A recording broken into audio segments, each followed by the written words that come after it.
La palabra de Dios contenida en este libro es la verdad que acepto creer, es la enseñanza que me comprometo a seguir y es la esperanza que me atrevo a confesar. Nada me impide recibirla, nadie me evitará que la haga parte de mi vida y por ningún motivo dejaré de proclamarla. Estoy aquí para leerla, oírla y vivirla diariamente. Amén. Señor Santo, gracias por tu palabra preciosa, Señor. Hoy la abrimos y pedimos que hagas el milagro, Señor, de trascender en nuestra vida, en nuestro interior, Señor, y más allá de nuestras emociones, sentimientos, preocupaciones o lo que sea. Háblanos, Dios, y bendícenos, y que tu palabra nos santifique como sucede cuando esta es leída y estudiada. Bendícenos, Dios, sí, te lo pedimos en Cristo Jesús. Amén. No les preguntaré cuántos están leyendo los devocionales, cuántos son partes de la campaña. No quiero desilusionarme de ver algunas manos no levantadas, o más bien de no ver manos levantadas en algunos casos. Voy a dar por hecho que todos estamos en la campaña y que el Señor durante toda la semana nos ha enseñado, nos ha desafiado a enseñar. Porque la campaña está basada en los fundamentos de una iglesia, en los objetivos fundamentales de una iglesia. 5 cosas hacemos como iglesia: proclamamos, enseñamos, servimos, convivimos y adoramos a Dios. 5 cosas forman la palabra pesca en un acróstico que como iglesia tenemos: proclamar el evangelio, enseñar la palabra, servir al prójimo, convivir en amor y adorar a Dios sobre todas las cosas. Y para la campaña le hemos agregado una R, que es la reproducción. Todo eso lo reproducimos. Por eso se llama llamados a pescar. No a la pesca, sino a pescar. Y ya hemos aprendido durante una semana el devocionales acerca de la proclamación, del anunciar el evangelio. Y la semana que estamos pasando, todavía hoy por la mañana aprendimos del llamado que tenemos a enseñar el evangelio, a enseñar la palabra, que usted dice no es lo mismo que proclamar, más o menos, pero esto es más intenso. Porque esto no solamente es decir el evangelio, sino trabajar con una persona, enseñándole, haciéndola nuestro discípulo y nosotros maestros, transfiriendo como se hizo con nosotros de otra generación, y así en la historia de la humanidad completa. Por eso, llamados a enseñar se llama el mensaje de hoy. Pero antes, digamos nuestro texto lema de llamados a pescar, Mateo 4, 19 al 20. Tal vez lo sabemos de memoria, pero si no, ahí está la ayuda en la pantalla. ¿Cómo dice? Y les dijo: venid en pos de mí y os haré pescadores de hombres. Ellos entonces, dejando al instante las redes, les siguieron. Amén. Pero resulta que esta orden del Señor está en los evangelios. La dijo el Dios encarnado, el Dios hecho un hombre, la dijo a sus discípulos. Cuando Él ascendió a los cielos y dijo que estaría con nosotros por su Santo Espíritu, la iglesia de Cristo tuvo que poner en práctica lo que había aprendido de Jesús. Por eso quiero que leamos un texto, no de los evangelios, no pronunciado la palabra esta por Jesús, sino por sus seguidores, que después, cuando Él ya no estaba físicamente, hicieron caso de eso y practicaron el llamado a la enseñanza. Y quiero que leamos un texto así. Recordemos que uno de los títulos del Señor, ¿qué es el Señor para nosotros? Es Señor, es amigo, es el Rey, pastor, ¿no es cierto? Agua de vida, camino, verdad. Y es maestro. De hecho, este título del Señor, maestro, incluso los inconversos lo reconocen. Incluso los ateos que no creen en Dios, pero que reconocen, porque se necesita estar muy necio y muy mal de la cabeza para creer que Jesús no existió.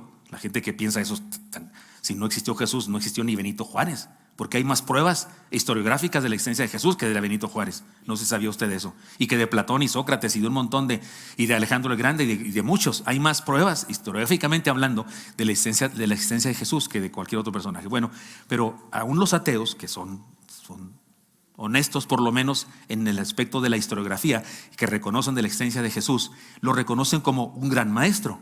Aunque sean ateos y no crean en Dios, reconocen a Jesús con este título del gran maestro. Él es el maestro por excelencia. Así es que un maestro cristiano no lo es si no enseña lo que Cristo enseñó. Déjeme decirlo así: podemos decir que los pastores, los predicadores y maestros no enseñamos nada nuevo. Solo hacemos claro, entendible y relevante lo que Jesús enseñó. O sea, yo cuando me paro aquí no enseño nada nuevo, algo que se me ocurrió. Una gran idea, tengo una gran idea, tuve una revelación, una unción. No, hombre, si yo hago eso un día, usted, por favor, denme una patada en el trasero y me corren de aquí, por favor, si hago eso. Pienso no hacerlo, pero digo, si un día me volviera loco, no sé. Los pastores, predicadores, no enseñamos nada nuevo, hacemos entendible lo que Jesús enseñó. No es algo que descubrimos, es lo que Él nos reveló. Solo somos repetidores de la verdad que ya existe. Así que si alguien te habla, hermanos, si alguien te habla de una nueva revelación o un conocimiento que nadie antes de él ha tenido, puede estar seguro que se trata de un hereje. Llámese como se llame. Se me vienen nombres a la mente ahorita y me quieren salir, pero no lo voy a hacer. Pero se me vienen nombres de personas que salen por la televisión que traen disque nuevas revelaciones, herejes de hueso colorado. Por eso es que uno de nuestros títulos de nosotros ahora es de discípulos. Somos cristianos, hijos de Dios, santos, mayordomos. Y otro de nuestros títulos es discípulos, porque somos aprendices, alumnos de manera integral. Digo de manera integral porque un alumno de la universidad no es alumno integral. Usted no aprende del maestro de matemáticas más que las matemáticas. Si el maestro de matemáticas tiene problemas de identidad o es ateo, alcohólico, drogadicto, lo que sea, usted trata de no aprender eso, solo aprende matemáticas. ¿Sí me expliqué? Pero en el caso del Maestro Jesús aprendemos todo. Aprendemos lo que dice, lo que Él, lo que hace, todo. Es un discipulado integral. Además hemos sido llamados a ser discípulos. Es decir, fuimos llamados a enseñar. Entonces leamos la palabra. Leeremos un pasaje de la Escritura que es una carta privada, pero aquí la sacamos a la luz. Es una carta de un pastor, de un viejo pastor judío, a un joven pastor judío helenizado, porque tenía cultura también de todo el imperio grecorromano. Y el apóstol Pablo es el viejo pastor judío que le enseña a este joven pastor helenizado, aunque sí de raza judía también, de cierta parte de raza judía, le enseña este asunto del llamado a la enseñanza. Es Pablo habiendo aceptado el llamado a la enseñanza y transfiriendo la responsabilidad a otro pastor. Tal cosa debe suceder en toda la historia de la humanidad, desde el mismo Jesús hasta nuestros días. Eso debe repetirse con nosotros mismos. Leamos un pasaje donde respondemos a la pregunta: ¿cómo enfrentaron los cristianos del primer siglo el llamado a la enseñanza? Leamos juntos 2 Timoteo 2, del 1 al 10. Adelante con la lectura. Tú pues, hijo mío, esfuérzate en la gracia que es en Cristo Jesús. Lo que has oído de mí ante muchos testigos, esto encarga a hombres fieles que sean idóneos para enseñar también a otros. Tú pues, sufre penalidades como un buen soldado de Jesucristo. Ninguno que milita se enreda en los negocios de la vida, a fin de agradar a aquel que lo tomó por soldado. Y también el que lucha como atleta, no es coronado si no lucha legítimamente. El labrador, para participar de los frutos, debe trabajar primero. Considera lo que digo, y el Señor te dé entendimiento en todo. Acuérdate de Jesucristo, del linaje de David, resucitado de los muertos conforme a mi evangelio, en el cual sufro penalidades, hasta prisiones, a modo de malhechor. Mas la palabra de Dios no está presa. Por tanto, todo lo soporto por amor de los escogidos, para que ellos también obtengan la salvación que es en Cristo Jesús con gloria eterna. Amén. ¿Qué les parece? Esto está en 2 Timoteo 2, 1 al 10. Carta del apóstol Pablo a uno de sus discípulos, pastor también, Timoteo. Entre otras cosas, porque el pasaje es muy rico y diría muchas cosas, tendríamos que sacar muchas enseñanzas si fuera un exégesis total, pero no, voy a concretarme en lo siguiente, en los imperativos de la enseñanza. El apóstol Pablo dice algunas palabras que al traducirlas al español tienen que ser puestas en modo imperativo, en la gramática castellana, es decir, son órdenes o declaraciones donde le pide a alguien que haga algo. Los imperativos no necesariamente tienen que ver con autoritarismo, cosas así. No, son sencillamente una manera de hablar cuando se le pide a alguien que haga algo. Y yo encuentro aquí estos verbos en imperativo y me parece que son los imperativos de la enseñanza, de este llamado a la enseñanza. Vayamos a ellos entonces. Primeramente, primer imperativo, la dependencia absoluta. Esfuérzate, dice el apóstol, esfuérzate. Tú pues, hijo mío, esfuérzate en la gracia que es en Cristo Jesús. La palabra que se traduce aquí, esfuérzate, en el original significa encuentra poder en, saca fuerzas de, revístete de poder, o incluso puede traducirse empodérate. Y usted sabe que esa palabrita no nos gusta mucho, por lo menos a mí no me gusta mucho, por el uso que se le da en nuestro momento histórico, porque en nuestro momento histórico empodérate significa defiende tus derechos, que nadie te pisotee, tú vales más que lo que sea, y tú exige no sé qué. Eso es lo que se usa el día de hoy para empoderarse, pero aquí no nos perdamos, no nos equivoquemos, porque Pablo no está diciendo que Timoteo debe sacar sus propias fuerzas, defender sus propios derechos, su dignidad, su autodeterminación. No, le dice, empodérate en la gracia que es en Cristo Jesús. Esfuérzate en la gracia que es en Cristo Jesús. De hecho, el verbo castellano que se usó para traducir este concepto griego es muy buena palabra si la analizamos etimológicamente. La palabra esfuérzate está formada por dos palabras, fuerza por supuesto, pero la primera parte que se escribe originalmente se escribía esfuérzate, como en exhumar, extraer. Lo que dice esa palabra, esfuérzate, saca fuerzas de algún lado. De hecho, no se refiere a sacar fuerzas de uno mismo. No. Se refiere a buscarte una fuente de fuerzas para que tengas fuerza, porque las tuyas no alcanzan. Así es que lo que está diciéndole Pablo a Timoteo es eso: empodérate, pero en la gracia del Señor. No en tu propia fuerza, porque no tienes. Así que no le está hablando de sus fuerzas, sino de las fuerzas que vienen del Señor.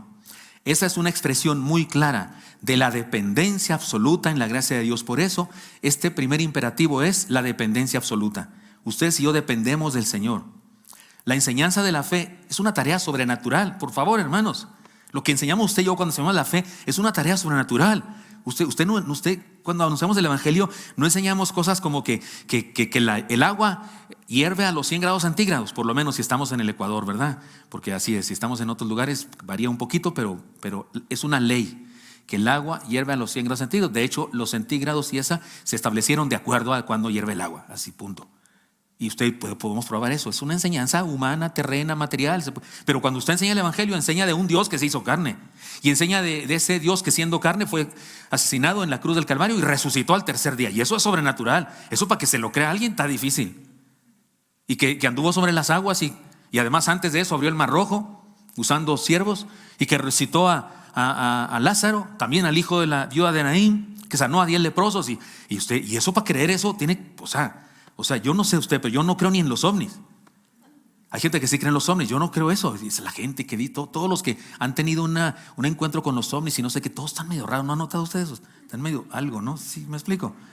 O sea, yo digo, ¿por qué no se le aparecen los ovnis? ¿Por qué no se llevaron a Alberto Einstein, ¿no? Y luego lo traen y él nos explica todo. Es una persona inteligente, lista. No, siempre se llevan a gente rara. Y me da la impresión de que lo raro es que crean en los ovnis, no otra cosa. Pero yo soy escéptico, soy bastante escéptico. Yo en la escuela era latoso, tanto en la escuela secular como en el seminario. Yo era latoso, caía gordo. Yo creo a los maestros porque yo no me la creía a la primera, ¿no? Yo nunca me tragué el anzuelo a la primera. Finalmente sí aprendí, pero después de un rato. Pero soy escéptico. Y resulta que el Evangelio incluye el hecho de que un Dios eterno se hizo como yo. Y se dejó pisotear, se dejó humillar. Ese cuento a otro lado. ¿Por qué lo creo? Porque lo creo, Lo creo con todo mi corazón. ¿Por qué lo creo? Porque alguien espiritualmente hablando me hizo creerlo, me convenció, me transformó. Así que cuando usted y yo enseñamos, la enseñanza es una tarea sobrenatural. Ningún humano puede hacer que otro humano crea las verdades espirituales. Es imposible. Es imposible. Podemos hacerle creer a un humano que el agua hierve a tal grado. Podemos hacerle entender la gravedad y lo que sea usted. Pero estas cosas espirituales no se pueden. Un humano no puede hacerlo con otro humano. El aprendizaje de las cosas espirituales es tarea del Espíritu Santo. Así de sencillo. Usted y yo decimos lo que tenemos que decir y el Señor hace los milagros. Así que enseñar el cristianismo es algo que no podemos hacer solos. La gracia del Señor nos motiva, nos dirige, nos usa y nos bendice con éxito. Yo he confesado este incidente en varias ocasiones ya en mi vida aquí en esta iglesia, cuando yo era recién pastor, ya fuera del seminario, porque fui pastor de una congregación cuando estaba todavía en el seminario, pero ya después de graduar en seminario, tendría 23 años cuando fui a Chihuahua, ya casado, con un hijo. Y así es que cuando me diga usted que su hija se va a casar muy joven y me dice, pastor, exhórtela, pues yo no tengo autoridad para hacerlo. Me casé muy joven.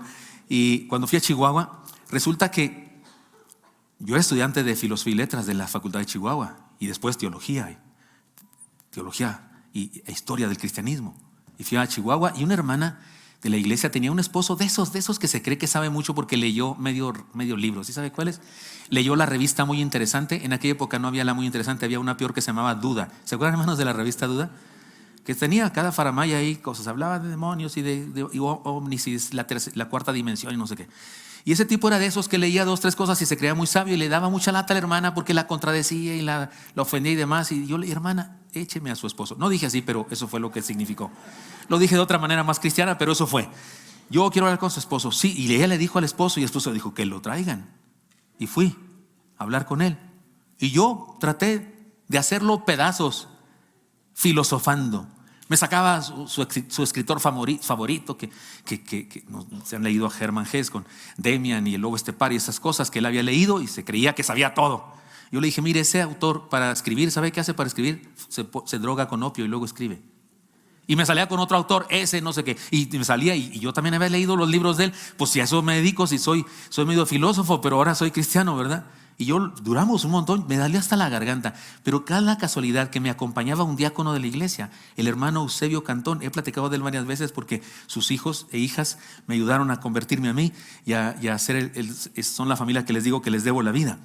Y resulta que el hermano don Cantón en los cultos se dormía, dormido, roncaba. Yo cuando notaba que ya el ronquido era demasiado y que estaba interrumpiendo, le decía, ¿verdad, hermano Eusebio? Y él se despertaba y decía, sí, pastor, sí, porque por ejemplo, ¿y qué creen? Lo que decía tenía que ver con el mensaje. No sé cómo se llama eso, doctores aquí, neurólogos y psicólogos han de saber más que yo, pero el hermano sí oía lo que yo decía. Y resulta que el hermano fue conmigo. Y yo no lo sabía cuando fuimos, pero el hermano estaba jubilado de la Junta de Aguas ahí en Chihuahua. Y el que fuimos a ver, un tal Juan, trabajaba todavía en la Junta de Aguas, entonces se conocieron. Pero el hermano Eusebio Cantón se la pasó dormido mientras yo peleaba con Juan. Y de pronto el hermano despierta y nos ve en el fragor de la batalla. Y entonces el hermano Eusebio Cantón interrumpe y dice, Juan, ¿qué te pasa? ¿Qué no entiendes lo que está diciendo el Paz? Esos fueron los que pusieron el Paz a esa iglesia. ¿Qué no entiendes? Dios te ama. Tú eres de lo peor si yo te conozco. Y yo también fui de lo peor, pero Él nos amó a pesar de eso. Y le dijo 2, 3 palabras simples. Y en cuestión de un ratito Juan estaba de rodillas y nosotros orando por él. Estoy hablando claro, no es filosofía ni ganar un pleito apologético. No, Señor, es un milagro del Espíritu Santo. Yo aprendí ahí, me faltaba aprender cosas después del seminario.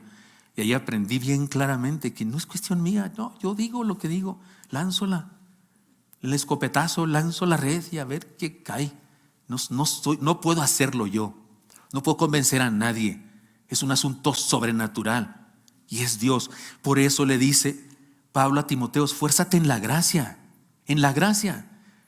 Es probable que Timoteo era fisicoculturista o por lo menos le gustaba mucho el deporte.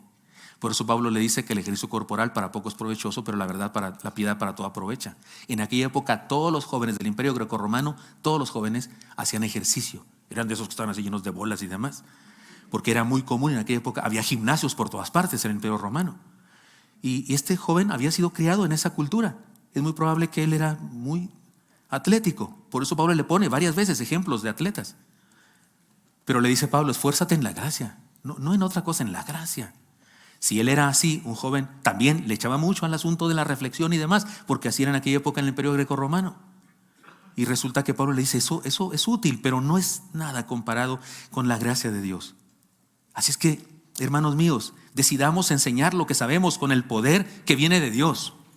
No con nuestro poder, sino con el poder que viene de Dios, con la fuerza que viene de Dios. ¿Se acuerdan aquel niño que le tocaba en su casa hacer una limpieza de una cierta bodega, trasladando ciertas cosas a otro lugar?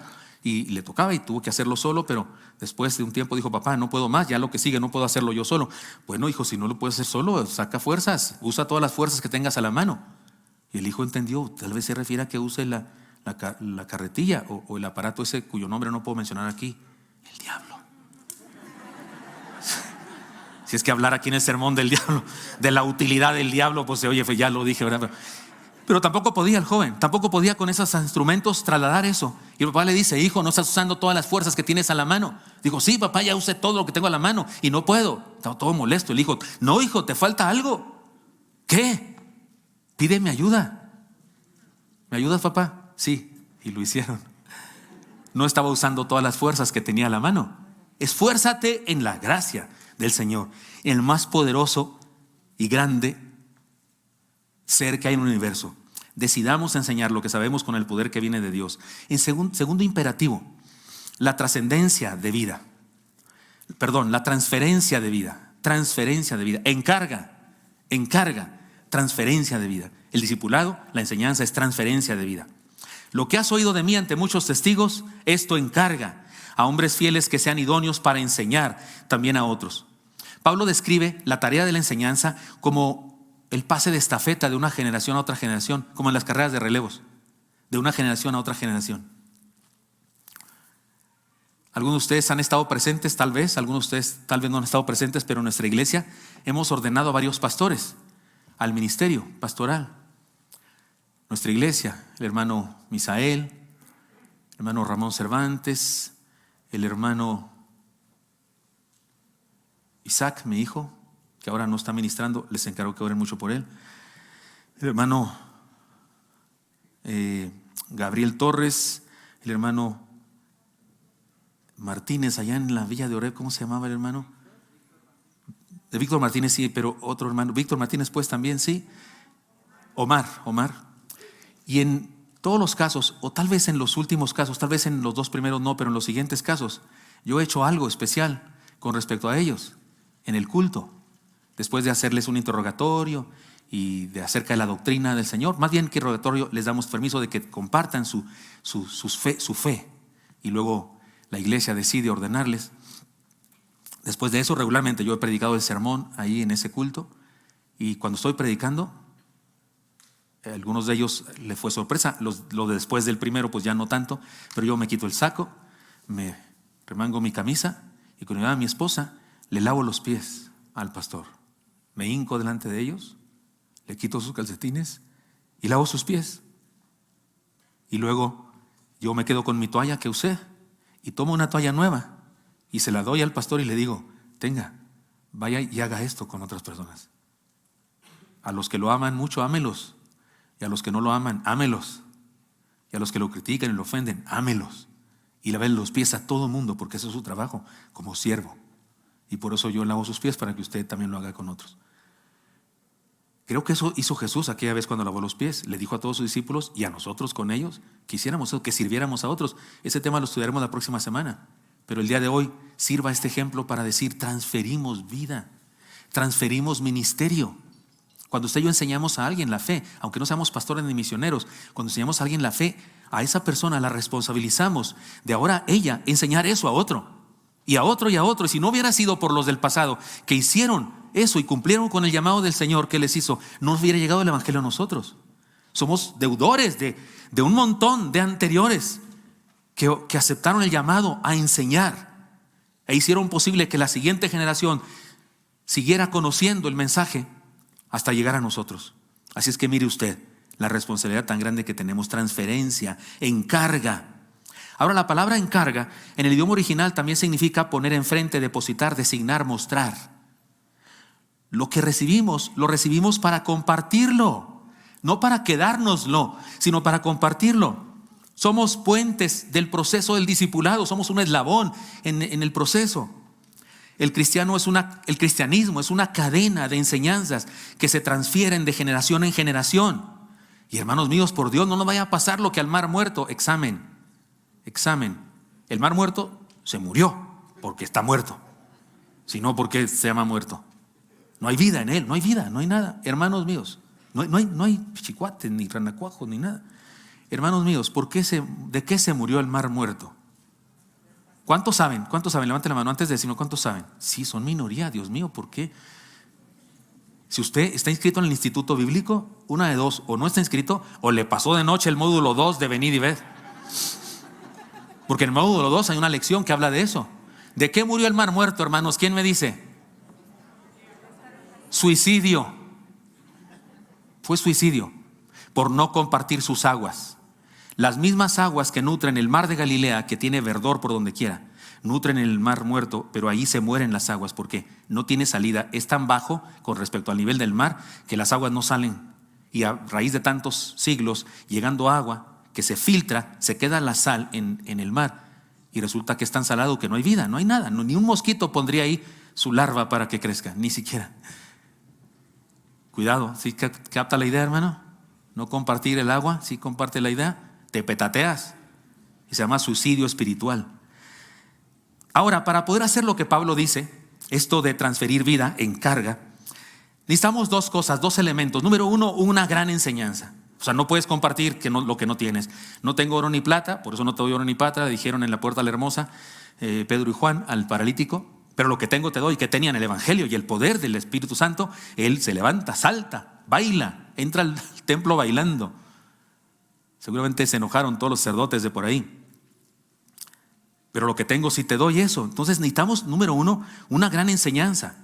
La frase, lo que has oído de mí ante muchos testigos, es una frase muy hebraica. No la entendemos en el español claramente porque a nosotros nos suena como testigos oculares, como personas investigando, señores del jurado, cosas así. Lo que está diciendo Pablo aquí es lo siguiente, tiene que ver con las evidencias que prueban la enseñanza, como si Pablo le dijera a Timoteo, lo que te he enseñado y que has probado como verdad incuestionable en muchos ejemplos vivientes, es lo que debes compartir. O sea, Timoteo seguía a Pablo y vio a Pablo cómo Dios hacía milagros a través de él, cómo predicaba a personas y esas personas serán transformadas, renovadas. Esos son los testigos.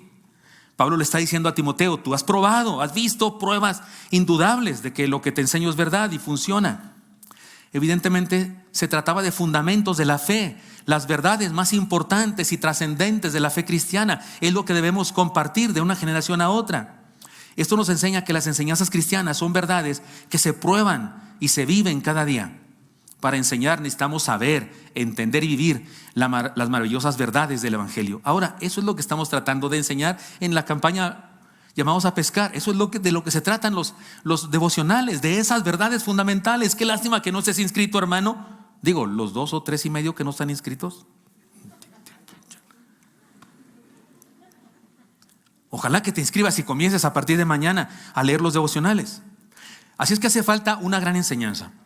En segundo lugar, hace falta un segundo elemento, unos discípulos feos. Hacen falta unos discípulos feos. Señor, estoy hablando en serio.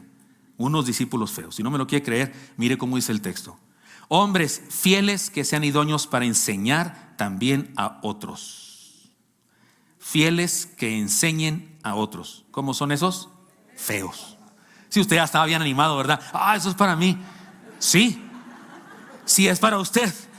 En este sentido, que sea fiel para enseñar a otros. Recordemos que Timoteo era un joven pastor que estaba recibiendo instrucciones de su mentor. Y la recomendación es que encuentre en su congregación a personas con el perfil adecuado para ser parte de la cadena de discipulado permanente en el reino de Cristo. Así es que le dice, encuéntrate unos feos, lo más feos posibles, que sean fieles para enseñar a otros. Y ahora hay que decirlo, hermano, los feos no nacen, se hacen. Digo, en este sentido espiritual. Lo otro sí ya es cosa de genética y lo que sea, pero feos en el sentido de fieles para enseñar a otros, no es genético, no es destino, no, Señor, es una decisión personal. Es decir, se trata de mi elección. Digamos sí al llamado a la enseñanza, seamos feos. En el sentido, se oye raro, ¿no? Porque estamos feos, pero en el sentido, no vaya a venir usted despeinado la próxima semana. O sea, seamos feos en el sentido de, ¿qué, hermanos? ¿Qué es ser feos? Fieles para enseñar también a otros. Digamos sí al llamado a la enseñanza. Otro imperativo, la entrega y disposición al sacrificio. Pablo dice también en imperativo, sufre. Tú pues sufre penalidades como buen soldado de Jesucristo. Ninguno que milita se enreda en los negocios de la vida a fin de agradar a aquel que lo tomó por soldado. Y también el que lucha como atleta no es coronado si no lucha legítimamente. El labrador, para participar de los frutos, debe trabajar primero. La tarea de la enseñanza siempre es sacrificial, es decir, requiere entrega. En este pasaje Pablo hace uso de 3 metáforas elocuentes que nos ayudan a comprender lo que significa. Pero ¿cuántos son maestros seculares aquí? Maestros de profesión, normalistas o estudiaron una carrera pero se dedican a dar clases. ¿Cuántos son maestros? ¿No es cierto que eso es sacrificial, hermano? ¿No es sacrificial eso? ¿No se la pasa usted hasta no sé qué horas de la noche revisando exámenes y esas cosas? Y luego chamacos, algunos son bien repugnosos y malvados y no hacen caso y no ponen atención. ¿Cierto o no es cierto, hermanos? ¿O poco todos son bien listos? Sí, presente maestra. Sí, lo que usted diga, profesor querido. Aquí está su manzana. Ni manzana traen ya. Ya ni manzana traen. ¿No es cierto, hermanos maestros? Sí, la enseñanza sí es un asunto sufrido, porque es darse, es sacrificar. Por eso Pablo le dice a Timoteo, sufre. Y luego le da ejemplos. Abordemos los ejemplos, porque pone 13, se puso espléndido con los ejemplos, con las metáforas o con las ilustraciones. Primera ilustración o primer ejemplo, el de la milicia. Enseñar es una estrategia militar que exige rendir cuentas al Señor, porque mire, la milicia, ser soldado, tendría muchas cosas que decir en relación al cristianismo, pero Pablo se circunscribe a esto. Él dice, ninguno que milita se enreda en los negocios de la vida a fin de agradar al que lo llamó por soldado. Me parece que aquí hay un asunto de rendición de cuentas. O sea, el que se mete a eso, rinde cuentas y no anda ahí revolviendo todo. Por eso creo que la enseñanza aquí es que la enseñanza debe ser bíblica y no enredada con las filosofías e ideologías del mundo. Debe ser bíblica, la palabra del Señor. De repente en las iglesias enseñamos otras cosas. Y de repente en nuestras conferencias, más que conferencias cristianas, parecen conferencias del mundo, parecen conferencias de superación personal, psicología, administración financiera. Eli le da mucha muina a eso, porque en alguna ocasión le mandaron un sermón que se llamaba ¿Cómo tener finanzas sanas? Y decía Eli, pues sí sería bueno tener finanzas sanas, pero eso tiene que ver con el evangelio de Jesucristo. Jesucristo, ¿cómo creer en Cristo? Si cuando Él te transforma y te salva, te hace mejor persona, te hace una persona sabia para que administres las cosas sanamente, pero dedicar todo un sermón un domingo para hablar de cómo tener finanzas sanas, pues mejor te tomas un curso en otro lado. Aquí enseñamos la palabra y de repente lo que se enseña en algunas congregaciones es otra cosa. Hemos acordado los siervos y un servidor que vigilaremos muy detenidamente eso, que pediremos a todos los departamentos y grupos de nuestra iglesia que cuando inviten a alguien a predicar, si no es una persona que regularmente predica en nuestra iglesia, que nos mande su estudio bíblico, su sermón escrito para analizarlo, porque queremos enseñar la Biblia, la palabra del Señor, no las ciencias del mundo, sino la palabra del Señor. A quien honramos es a Dios, no al alumno, ni a la cultura popular. Enseñamos lo que Dios quiere. Se oye feo, pero discúlpeme. Mi pregunta cuando voy a predicar no es qué es lo que la gente quiere oír. Mi pregunta es qué es lo que Dios quiere que la gente escuche. Y espero que usted no se ofenda de eso, porque resulta que lo importante aquí, quien manda es Dios, porque Dios sabe más que usted y que yo, lo que usted y yo debemos escuchar. Y lo que debemos escuchar no siempre es lo que queremos escuchar. Ya he explicado antes que ese pasaje que habla de los herejes, ahí donde dice en los postreros días no sufrirán la sana doctrina, eso significa no soportarán la sana doctrina, no les gustará la sana doctrina, y teniendo comezón de oír, se juntarán a maestros que les hablen conforme a sus propias concupiscencias. Las propias concupiscencias son de los oyentes. O sea, hay gente que no le gusta que le prediques la doctrina sana, no les gusta, les molesta. Y por eso buscan que personas les hablen lo que ellos quieren oír. Y el día de hoy la gente quiere oír que tienes poder, que tienes derechos, que no debes dejarte de nadie. Eso es lo que quiere oír la gente. Y por eso cuando la gente escucha el evangelio de Jesucristo, que no habla de eso, habla de humillación, habla de poner la otra mejilla, habla de cargar la segunda milla, y entonces la gente le molesta esa doctrina y busca quien le hable a su manera. Y resulta que los falsos apóstoles, falsos predicadores y herejes son responsables de su propio pecado, pero la verdad es que cayeron en la tentación que la gente, sus oyentes, les impusieron. Porque hay gente que se siente mal de que se le empiezan a ir las ovejas porque predica la sana doctrina, y entonces empiezan a predicar lo que retenga a las ovejas, lo que les haga permanecer, porque les preocupa mucho el número de gente. Prefieren tener fans que discípulos, y ahí está el problema. Pero si usted y yo somos maestros como Cristo quiere que seamos, no sacrificamos el mensaje por el crecimiento numérico, ni diluimos el mensaje con tal de aparentar éxito. No, Señor. Y eso tiene que ver con el segundo ejemplo, el ejemplo del atletismo. Enseñar es una competencia que requiere de veracidad y honor.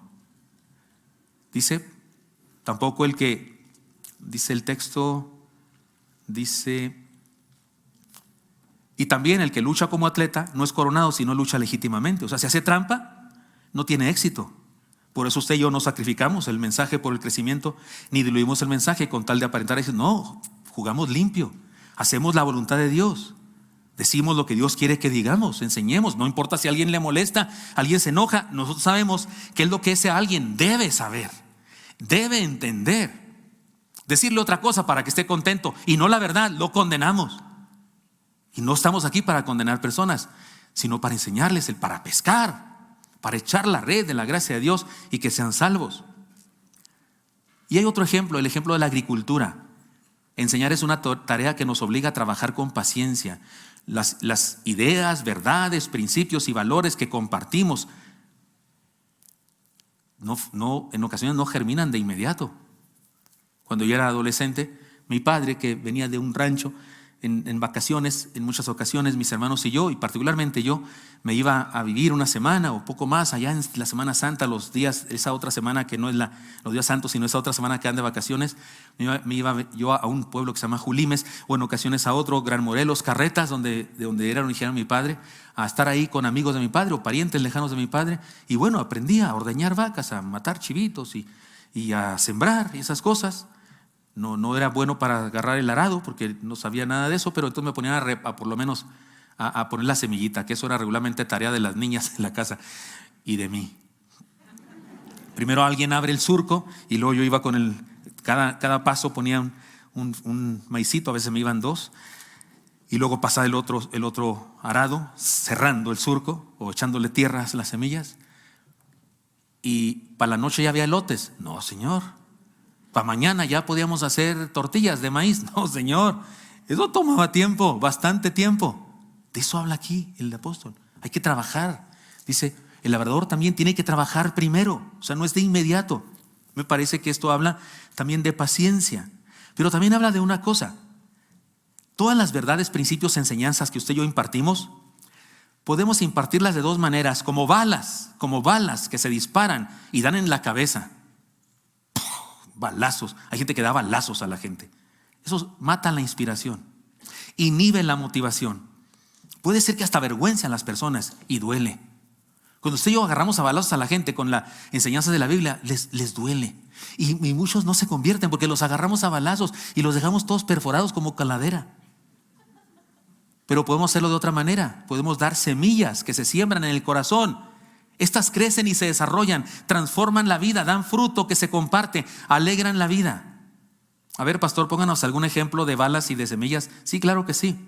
Hay gente que en este tiempo, por la pandemia y por el terremoto que hubo recientemente, el sismo, que sale en el Facebook, en las redes sociales de inmediato. Los cascos de los 4 jinetes del Apocalipsis se escuchan por doquier. Cristo viene y si no te arrepientes, pecador, te vas a quedar en el rapto. Te has quedado atrás. No más falta que salga el tipo ese de las películas de terror con la motosierra. O el payaso ese, ¿cómo se llama el que es un payaso malo? Eso. O el que tiene la cara larga, ¿cómo se llama ese? ¿Cómo se llama? Una cara, ¿cómo se llama? Una máscara, ¿cómo se llama? Ese. No más falta que le pongan eso, porque están predicando con terror, como película de terror. Eso es agarrar a balazos a las personas. No te es lícito traer semejantes aretotes. Que no has leído en la Biblia que las mujeres no deben tener peinados ostentosos ni pendientes. Si por Dios no estás sembrando nada, estás agarrando a balazos a la gente. ¿Y para qué tiene que decirles a un inconverso del rapto y de la segunda venida de Cristo y de los jinetes del Apocalipsis? Ni entiende de qué hablan los jinetes del Apocalipsis alguno. Y ahí andan dando de balazos a las personas. ¿Conoce gente así, hermano? Que agarra balazos. Sí, al del espejo, ¿no lo ha visto alguna vez? En cambio, semillas que se siembran en el corazón, que crecen, que se desarrollan y transforman la vida. Comadre, oremos, véngase, vamos a orar. Dios tiene poder para bendecir a su hijo. Venga, vamos a orar. Mire lo que dice la palabra. Y le lees un texto lindo. No que los del Apocalipsis no sean lindos, pero esos no son para los inconversos. Para la iglesia de Cristo que esté preparada. De hecho, el Apocalipsis fue escrito para cristianos perseguidos, para darles aliento, no para darles terror. Pero hay quien no ha entendido eso. Ahora, un riesgo de sembrar semillas en lugar de agarrar balazos a la gente, un riesgo es que la semilla sembrada es propiedad del que la recibe. Ya se la diste. Y su fruto es solo suyo. El crédito difícilmente se da al que la sembró. No hay gloria para el que siembra, no hay gloria. Nadie se acuerda que fuiste tú el que le sembró la semilla. Sin embargo, el sembrador experimenta satisfacción de ser útil y Dios sí lo reconoce. Entonces, hermanos míos, entrega y disposición al sacrificio también. Y Pablo, para explicarnos, nos pone esas metáforas. Otro imperativo: la sabia obediencia. Pablo dice: considera lo que digo y el Señor te dé entendimiento en todo. La palabra que se traduce considera también se usa para decir: usa la mente, analiza, date cuenta, entiende, reflexiona. Y luego lo aclara cuando dice: el Señor te dé entendimiento en todo. Es decir que sí, obedecer el desafío con conciencia es ser sabio. Es ser sabio. Lean conmigo esto que está acá, por favor. Solo una cosa para recordar. Lean conmigo esto. El proceso de enseñanza, aprendizaje de la fe es asunto de gente sabia, inteligente, decidida. Solo los necios e insensatos desprecian la bendición de Dios. O sea que si alguien comparte las enseñanzas, es sabio, inteligente, Señor. Y alguien que no lo hace es un Señor. Eso dice este pasaje. Y para aclararlo, la mitad de los proverbios habla de eso. De que el sabio ama la sabiduría y la inteligencia y que el necio la desprecia. Está por donde quiera en los proverbios. Pero vamos a leer algunos que nos hablan en positivo. Léanlos conmigo, por favor. Proverbios 23:12, ¿cómo dice? Aplica tu corazón a la enseñanza y tus oídos a las palabras de sabiduría. Aplícate. Pon tu corazón en la enseñanza. Busca la enseñanza.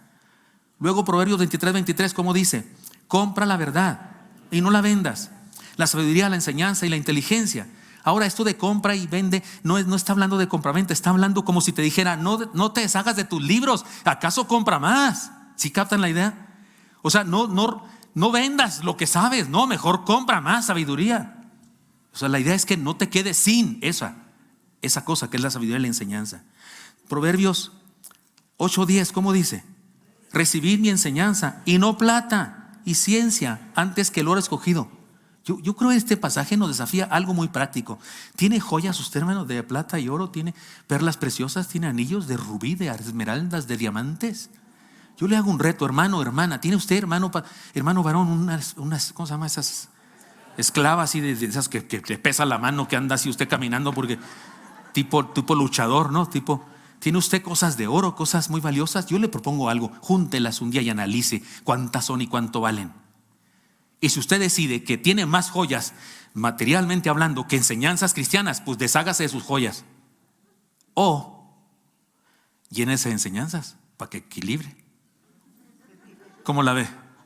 Pero si no equilibra, deshágase de eso, porque ahí dice que no compres ni tengas plata, oro, que mejor enseñanzas. No creo que esté prohibiendo que uses anillos, y no creo que esté prohibiendo eso. Pero lo que está diciendo es que es mayor tesoro la enseñanza. Eso es lo que dice. Por eso sería bueno hacer un análisis de mi caja fuerte. ¿Cuánto tengo? A lo mejor tengo más kilos, más quilates de oro y plata que quilates de enseñanzas espirituales. Y lean conmigo también Proverbios 15:33, ¿cómo dice? El temor de Jehová es enseñanza de sabiduría y la honra precede la humildad. Tómale. Consideremos con seriedad el proceso de enseñanza del que somos parte. Somos parte de un proceso de enseñanza. A mí me predicó el evangelio por primera vez cuando creí en Jesucristo y acepté en mi corazón el evangelio Abel Gómez González, un pastor en Chihuahua, que fue invitado por los jóvenes de la iglesia a donde yo fui. No era el pastor de ahí, pero fue invitado para predicar en una semana de la juventud, y yo conocí a Cristo. Pero a Abel Gómez González alguien le predicó, y a ese que le predicó a Abel Gómez González alguien le predicó, le enseñó. No solo predicó, le enseñó. Y alguien a ese otro, y así sucesivamente. Yo creo que llegaremos hasta Jesús. Digo, no creo, así es. Somos parte de eso, de un proceso de enseñanza. Oiga, hermano, no interrumpamos el proceso. Porque si yo me quedo con esa enseñanza y no la comparto a alguien más, yo soy un problema, soy un estorbo. Tengo atorado aquí. ¿Se acuerdan de aquel cantito de antes?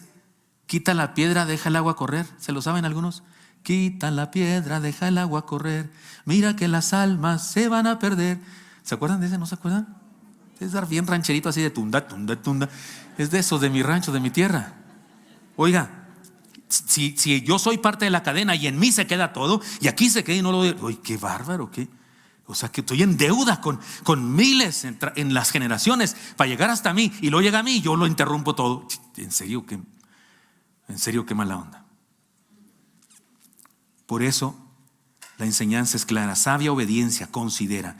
Y por último, la muestra incuestionable. Acuérdate, dice Pablo a Timoteo, acuérdate de Jesucristo, del linaje de David, resucitado de los muertos conforme a mi evangelio, en el cual sufro penalidades hasta prisiones a modo de malhechor, mas la palabra de Dios no está presa. Por tanto, todo lo soporto por amor de los escogidos, para que ellos también obtengan la salvación que es en Cristo Jesús, con gloria eterna. Dice muchas cosas este pasaje, por Dios. No las estudiaremos todas, por supuesto que no, pero solamente me quiero quedar con esto. Hermanos míos, Pablo concluye su exhortación en esta parte del pasaje con una hermosa idea. En la tarea de la enseñanza, el Señor Jesús nos pone la muestra. Estas son las cosas que dice muchas cosas más, pero esta quiero que recapacitemos en ella. Él es la muestra. Cuando enseñamos lo que hemos aprendido, hacemos que la historia de Jesús sea recordada. Entonces, nos acordamos de Jesús y hacemos que la gente se acuerde de Jesús, porque hacemos lo que Él hizo acá. Cuando enseñamos lo que sabemos del evangelio, la palabra de Dios fluye libremente, aunque nosotros seamos impedidos. Pablo dice: la palabra de Dios no está presa, porque Él sí estaba preso. Ese es el punto. Él dice: lo que yo digo y lo que enseño sigue corriendo, sigue dando vueltas por el mundo entero. Y mire que estamos acá, bien lejos de donde Él nació y de donde Él ejerció su ministerio, y lo estamos recordando todititito. En nuestra iglesia estudiamos sus cartas. Llevamos en esto desde la pandemia hasta ahora. Hemos estudiado Romanos, Corintios, primera y segunda, Colosenses, Filipenses. ¿No es cierto? Nos la pasamos estudiando sus cartas. Mire cómo Él, estando preso, mire hasta dónde anda llegando. Y ya incluso se murió. Sí está muerto, ¿verdad? ¿No lo han visto por ahí? Pero la palabra que dijo sigue, porque es palabra de Dios. De eso habla aquí, hermanos míos. Cuando enseñamos, su palabra fluye aunque nosotros seamos impedidos. Cuando las personas llegan conmigo y me cuentan un problema en la familia, tienen una problemática con esposo, esposa, hijos, padres, y me dicen: es que no me quieren escuchar, quiero hablar con él, con ella, y no me oyen, es más, se va. Y yo les digo: escríbale algo, escríbale una carta, breve, pero concisa y conciso, seco, directo y a la cara. Difícilmente nos resistimos a leer algo nosotros, además. Es más, usted anda ahí hurgando en los recuerdos y de repente se encuentra una carta de alguien más. Dígame si no tiene una gran tentación de leerla. ¿Sí o no? ¿O usted es de los muy santos y ecuánimes? No es para mí, no la leeré. Somos chismosos. Estamos leyendo una carta de Pablo a un joven pastor. Que no leamos la de un hermano con su novia. Escríbele una carta, porque la palabra, sí, la gente le da comezón de oírla. Bueno, si es la palabra de Dios, mucho más. Cuando usted y yo le decimos a una persona, le sembramos una idea, no crea usted que, aunque nos rechace y nos diga que no hace falta, que no sé qué va a hacer si se le queda un poco. Déjenme les cuento una anécdota. Ahora hay un hermano que manda los devocionales, esos a las personas que se inscriben en la página. Pero hace años era otro hermano cuando comenzó este boom de los devocionales, y que ahora se reparte por no sé cuántos, pero mucha gente. Ni digo el número para no parecer payaso, pero son demasiadas personas que escuchan los devocionales a causa de que todos los repartimos. Pero un día el hermano que repartía ante los devocionales me cuenta que le habló un señor, y a él personalmente le dijo: oiga, ¿por qué me están mandando esos audios que yo no pedí? ¿Por qué me los mandan cada día? Ya me tienen harto. Pues no sé, señor. No sé, yo no sé por qué, no sé ni cuál es su número, pero alguien lo escribió a usted. Si usted no fue, pues yo no me escribí, que no sé qué. Pues ¿qué quiere que haga? Lo borramos, y él cuelga al señor. Vuelve a llamar otra vez y a quejarse otra vez. Oiga, me sigue llegando, pues ¿qué les pasa? Le dijo: sí, señor, pero si quiere lo quito. Colgó. Habló una tercera vez y dijo: oiga, ya sé por qué me lo mandan. Seguramente mi cuñada, porque dijeron Oreb. Yo sé que mi hermana va a una cosa que se llama Oreb. ¿Y por qué me inscribe ella? Pues yo qué voy a saber, le dice el hermano. Pero no cuelgue, por favor. Ahora sí no cuelgue, porque ahora sí dígame, por favor. ¿Lo puedo quitar de la lista? Y él dijo: no, así déjelo. Tómala, ¿no? A lo mejor ahí anda, y perdón que lo estoy balconeando. O a lo mejor ya en otro culto, no sé. Pero resulta que no, como dicen en mi rancho. Ya quedé que los que estén en ese caso, cuando los bautice yo y me digan: ¿ha creído en Jesucristo? Y me diga: sí he creído, voy a decirles, en lugar de yo te bautizo, voy a decir: no, que no. Esa va a ser nueva frase bautismal. El no que no. Estoy bromeando, por supuesto. No voy a salir de aquí diciendo que voy a cambiar toda la teología cristiana nomás por eso. Es broma.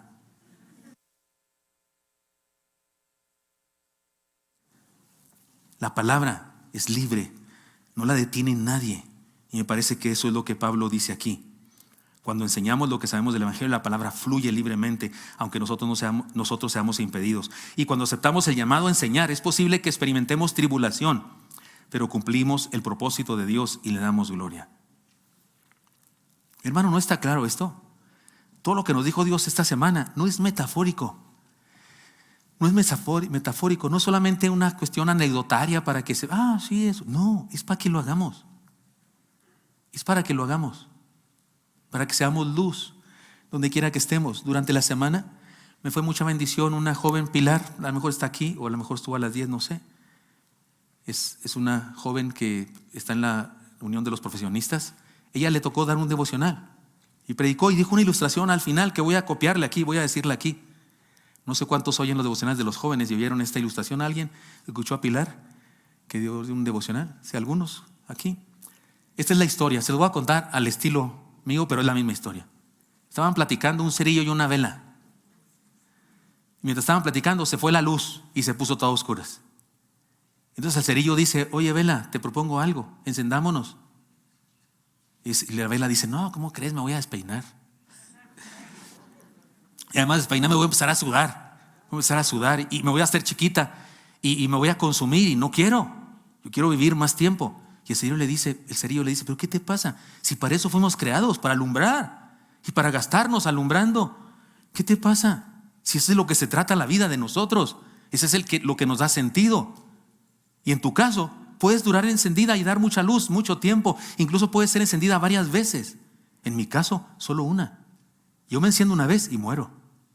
Después de alumbrar. Pero podría encenderte a ti. Yo, con mi lumbre, yo me enciendo, te enciendo. Y al fin de cuentas la vela aceptó el reto porque entendió que de eso se trataba la vida. Y dijo: está bien, tienes razón. Y entonces el cerillo se encendió. Yo digo que le hizo así, ¿no? Se encendió y luego la encendió a ella. Y el cerillo, por supuesto, murió. Pero yo me lo imagino diciéndole: sigue adelante, cumple con la misión que tienes, yo ya cumplí con la mía. Y luego ella siguió encendida y entendió que de eso se trataba su existencia. Pilar contó esa ilustración. Quiero darle crédito, yo la aprendí de ella. Y también dijo que se parece mucho a la historia de Jesús, ¿no? Él se encendió una vez y murió para encendernos a todos nosotros y nos dejó aquí en la tierra para cumplir nuestra misión. Y sí, ciertamente sí nos consumiremos haciendo eso. Ciertamente sí sudaremos y puede que sí nos despeinemos. Puede incluso, en este tiempo que estamos viviendo, que incluso tengamos problemas con la gente a la que no le gusta la luz, porque la gente enferma de los ojos se resiste a la luz de Jesús. Pero de eso se trata la existencia. Y por eso quiero culminar diciéndoles algo que quiero que lean conmigo, esta última declaración. He aquí el desafío a la enseñanza. Lean conmigo, por favor. Si, como se dice, recordar es volver a vivir, hagamos que el mundo viva de nuevo la experiencia más trascendente de la historia: Jesús, el Maestro, transformando vida. No hay época de la historia de la humanidad más importante que los primeros años de la era cristiana. Posiblemente 5 años antes del inicio de la era cristiana. Cristo nació 5 años antes de Cristo aproximadamente. Se equivocó el monje que hizo las cuentas, pero como sea, esos años, esos 35, 33 y medio, 35 años de la encarnación de Dios son sin duda el evento más trascendente de la historia del universo entero. Dios encarnado, Dios se hizo hombre y pasaron cosas impresionantes. Dios se reveló tal como es Él y luego dio su vida por nosotros en su humanidad, dio su vida por nosotros y luego resucitó de entre los muertos y dejó a un grupo de creyentes a los que había discipulado durante 3 años y medio, tal vez 5, para que contaran esa historia a todo el mundo. Y por eso se escribió este libro, el más importante de la historia. Aquí está registrada la revelación de Dios. Esos 35 años, 33 años son lo más importante de la historia. Cada cosa que hizo Jesús en esos años, en esos breves años de su encarnación, son trascendentes. Cuando él habló con la mujer sirofenicia, aquella mujer que tenía una hija endemoniada, Jesús le habló de los perrillos y la mesa, y ella dijo con toda sabiduría: sí, Señor, pero también los perrillos comen de las migajas que se caen de la mesa. Cuando habló Jesús con eso, es algo trascendente. Es Dios convertido en hombre hablando en una mujer necesitada. Y cuando habló con Zaqueo, un enano, un chaparrito, posiblemente una persona con el síndrome de enanismo, y habló con él y le ayudó a entender lo grande que era si creía en Cristo. Eso es trascendente. Y cuando Jesús habló con una mujer, la viuda de Naín, que llevaba a enterrar a su hijo, su único sustento, Jesús lo resucita y se lo entrega a ella. Cuando hizo eso, es trascendente. Es Jesús dando aliento y fortaleza a una persona. Y cuando habló con Marta y con María, y cuando resucitó a Lázaro, y cuando habló con el centurión, es Jesús rompiendo barreras raciales. Cuando habló con la mujer samaritana, rompiendo barreras morales y hablándole y respetando a una mujer de mala reputación, es Jesús. Pero ¿sabe qué, hermano? ¿Sabe qué? Cuando usted habla con su comadre, con su vecina, con su parienta, con una señora en la verdulería, que de alguna manera le demuestra a usted que tiene un dolor, y usted aprovecha y le habla, le enseña del amor de Dios, ¿sabe qué? Se repite la historia. He ahí Jesús hablando con una viuda de Naín. O he ahí Jesús hablando con una samaritana. He ahí Jesús hablando con un hombre pequeño que está harto de ser quien es. Cuando usted y yo aceptamos el reto de la enseñanza y le enseñamos a alguien, estamos perpetuando esa vivencia extraordinaria de esos 30 y tantos años de la encarnación. Porque Él dijo que nosotros estamos aquí en su nombre. Nosotros lo encarnamos a Él todavía. Eso dice Pablo en Efesios cuando dice que la iglesia es su cuerpo. La iglesia es su cuerpo. Jesús es todopoderoso. Pero ¿qué le hace falta en la tierra? ¿Qué no tiene en la tierra? Cuerpo. Cuando Él quiere tocar a alguien, usa su cuerpo. Cuando quiere hablarle a alguien, usa su cuerpo, la garganta de su cuerpo. Entonces, cuando usted y yo enseñamos a alguien, repetimos la historia de la época más importante de la humanidad. Y por supuesto que el mundo está lleno de saqueos y de viudas de Naín y de samaritanas y de mujeres halladas en el mismo acto del adulterio y de leprosos y de ciegos de nacimiento. El mundo está lleno de personas como las que tocó Jesús. Y el asunto es que Él ya no está aquí físicamente, pero nos dejó a nosotros en su representación. Así es que, hermanos, este llamado a enseñar es trascendente. Es trascendente. Repito, si como se dice, recordar es volver a vivir, hagamos que el mundo viva de nuevo la experiencia más trascendente de la historia. Jesús el Maestro, transformando vidas. No sé si esta semana usted aceptó el desafío, porque en los estudios había una exhortación, había una tarea ahí. Orar por personas, pensar en personas a las cuales vamos a enseñarles algo. Tal vez usted lo hizo porque es su costumbre hacerlo o comenzó a hacerlo esta semana, pero independientemente si lo hizo o si no lo hizo, yo le propongo que a partir de hoy por la tarde y mañana y pasado mañana, no perdamos oportunidad. Y que cuando haya una persona que necesita oír enseñanza de la palabra, nos pongamos, demos un paso al frente. Acuérdese que es por la gracia de Dios, acuérdese que no es nuestro poder, es el empoderarnos en su gracia. Acuérdese que es un asunto sobrenatural, anunciar el evangelio, no es cualquier cosa, pero Dios está en nosotros y lo podemos hacer en su nombre. Le propongo, hermanos, aceptemos el desafío a la enseñanza. Oremos.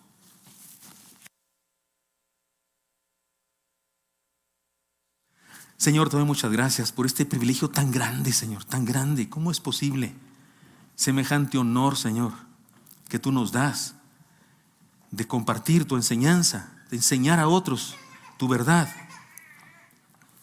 Gracias, Señor, porque confías en nosotros y nos has dejado semejante privilegio. Úsanos, Dios, te lo pido. Perdónanos por nuestros errores y por nuestra omisión, porque no lo hacemos o no lo hemos hecho nunca o no lo hacemos seguido. Señor, perdónanos, pero quiero hablar en nombre, Señor, de todos mis hermanos y hermanas que aceptan este desafío, para que nos uses, Señor.